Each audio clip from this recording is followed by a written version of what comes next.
Welcome back, YouTube. I wanted to do just a short video on a DSP.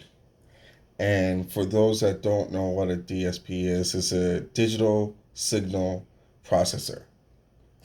And if you've been watching my channel, I just recently put in a 6 channel amp. And the results are really amazing as far as obviously, how amplified the sound is now.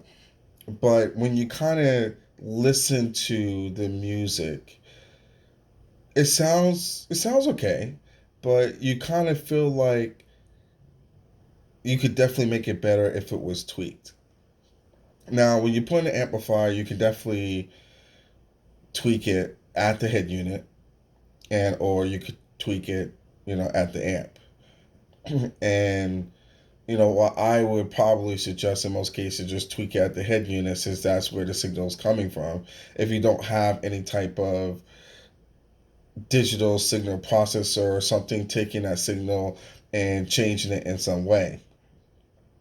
Obviously, the problem, or one of the problems with this, is the factory has programmed the effects of that signal and tune that signal in a certain way. And what I mean by that, there's what's called attenuation. And most people don't realize it, but in most factory systems, because the speakers are crap, which I already went over in one of my videos, even BMW factory speakers have paper cones and are complete crap.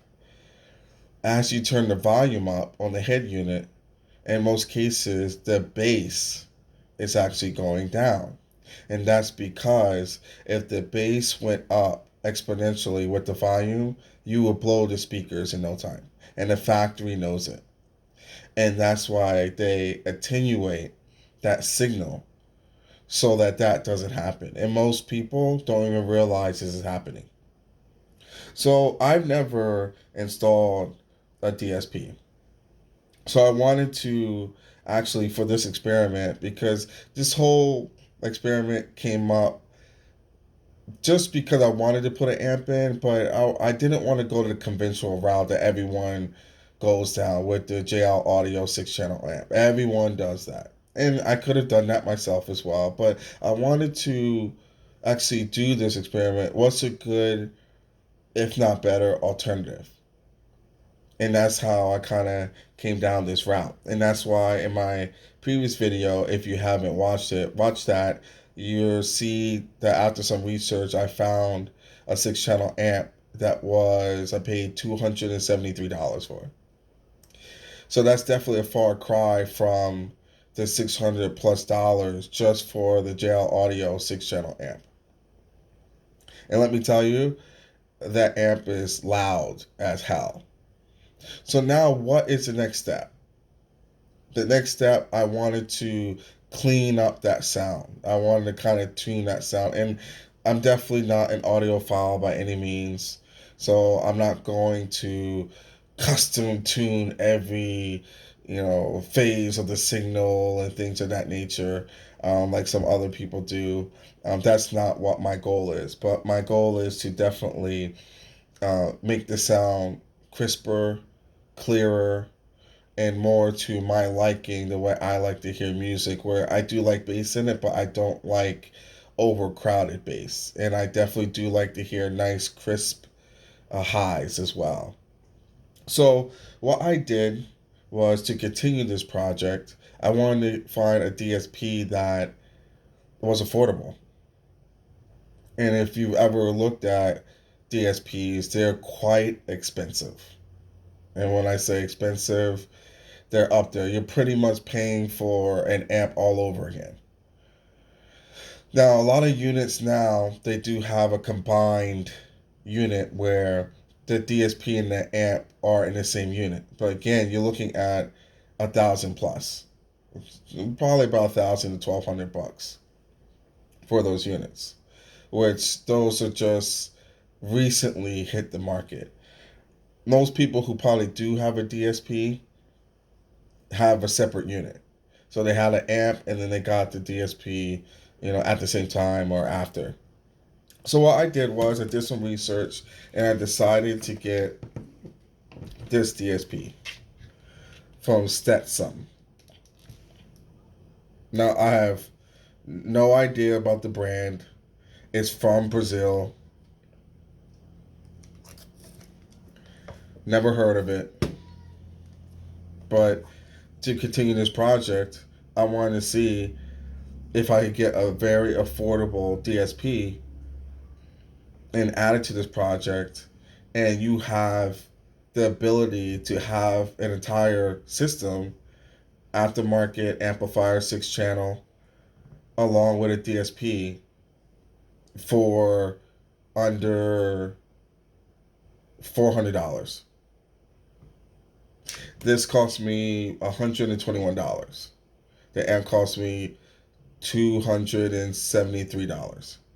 So for under $400, I got a 6 channel amp with 80 watts per channel at 4 ohm load and a DSP. And this one has, you can custom tune, or you can do, I think there's 12 or 15 presets on it.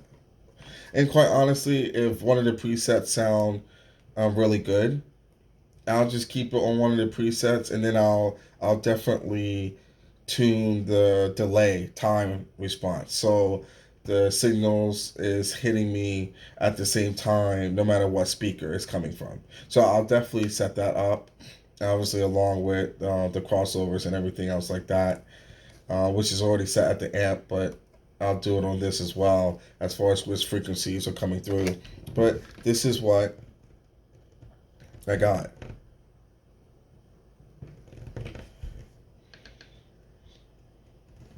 So this one, you have, these are the inputs here.